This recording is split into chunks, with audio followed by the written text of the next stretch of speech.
કિસ્સો જાણતા હશો। સંતરામપુરના બોયડિયા ગામની દલિત સમાજની એક દીકરી પર 10 દિવસ સુધી જુદા જુદા ફાર્મ હાઉસમાં રેપ થયો, ગેંગરેપ, અને દીકરી પોતાના લોહીથી ભીના કપડા સાથે સંતરામપુર પોલીસ સ્ટેશનમાં જાય છે, ગેંગરેપની એફઆઈઆર કરાવે છે।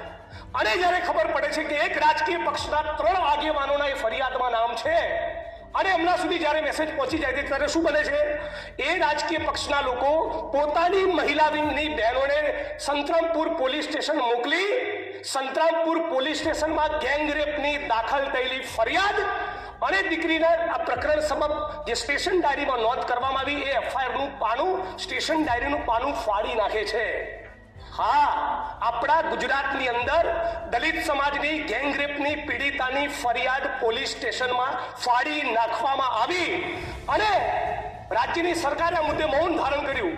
શું કર્યું સરકારે એવું કર્યું કે ખાતાકી તપાસ આપી સચિન બાદશાહ નામના ડીએસપીને, અને મહાન આપણા એ આઈપીએસ અધિકારીએ શું કર્યું, એફઆઈઆર ગેંગરેપની એફઆઈઆર ફાડી નાખનારા એએસઆઈ અને પીએસઆઈની સામે ગુનો દાખલ કરવાના બદલે ખાતાકી તપાસ મેને ફેરવીને 2 ઇન્ક્રીમેન્ટ રોકીને 3000નો દંડ ફટકાર્યો। આ છે ગુજરાતમાં સ્ત્રીઓનું સન્માન। અને એટલે રાજ્ય સરકારને કહેવા માંગુ છું, માનનીય અધ્યક્ષશ્રી, રાજ્ય સરકારને એટલું કહેવા માંગુ છું કે આ વિધાનસભા 27 માર્ચના દિવસે પતે અને એનો સૂર્યાસ્ત થાય ત્યાં સુધી ભાજપના નેતા જે બળાત્કારના આરોપી છે ગજેન્દ્રસિંહ પરમાર, એની ધરપકડ કરીને બતાવે। આ ગુજરાતની સરકારને હું ચેલેન્જ આપું છું આ મંચ ઉપરથી। સામાન્ય એ માણસને બળાત્કાર કરનારો માણસ કોઈ પણ પક્ષનો હોય, સામાન્ય રાજ્યની સરકાર એની ધરપકડ નથી કરતી। આવો જ પ્રશ્ન છે ગુજરાતમાં તૂટી રહેલા ઝૂંપડા, અંબાજીમાં કોરિડોર બને, કોઈ જ વાંધો નથી, પણ રાતે 6:30-7 વાગ્યા પછી સૂર્યાસ્ત બાદ સુપ્રીમ કોર્ટની ગાઈડલાઈન મુજબ ઝૂંપડા ના તૂટી શકે, છતાં ગોમતીપુરમાં તોડ્યા, જુહાપુરામાં તોડ્યા, વટામણામાં દેવી પૂજક સમાજના ઝૂંપડા તોડવાના છે, માલધારી સમાજના ટુકડા તૂટી રહ્યા છે, અમદાવાદના ઓઢવની અંદર ઝૂંપડા તૂટે, મકાન કોઈ પણ માણસનું તૂટે તેને વૈકલ્પિક વ્યવસ્થા આપવી પડે। ધારો કે ગુજરાતના કોઈ વિસ્તારમાં 22 લોકોના ઘર તૂટવાના તો સરકાર 22 મકાનો પહેલા એડવાન્સમાં કેમ રેડી નથી કરતી? હાઈકોર્ટના સુપ્રીમ કોર્ટની ગાઈડલાઈન છે દરેકને વૈકલ્પિક વ્યવસ્થા આપવી।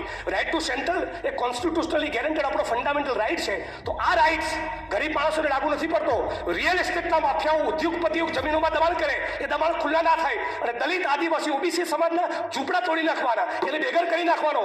આ ગુજરાત વાઇબ્રન્ટ અને સ્વર્ણિમ ના હોઈ શકે। સુનિશ્ચિત એ કરવાનું છે કે ખાલી પડેલા તમામ સરકારી પદોમાં ભરતી થાય, જેથી ફરી કોઈ ગુજરાતના દીકરા દીકરી, બેરોજગાર યુવક યુવતીઓએ મેક્સિકોની બોર્ડર પર છાતી પર ગોળી ખાવા માટે જવું ન પડે। આ જેટલો ચિંતાનો વિષય છે એટલી જ મોટી ચિંતાનો વિષય છે ગુજરાતમાં મળી રહેલી નકલી કચેરીઓ।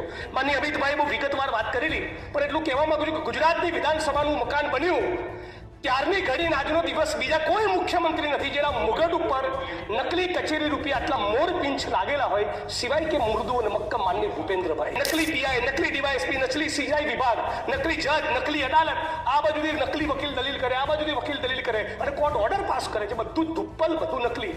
દક્ષિણની ફિલ્મોમાં જે હંબક ના હોય ને એવું ગુજરાતની સરકારને તંત્રમાં ચાલી રહ્યું છે।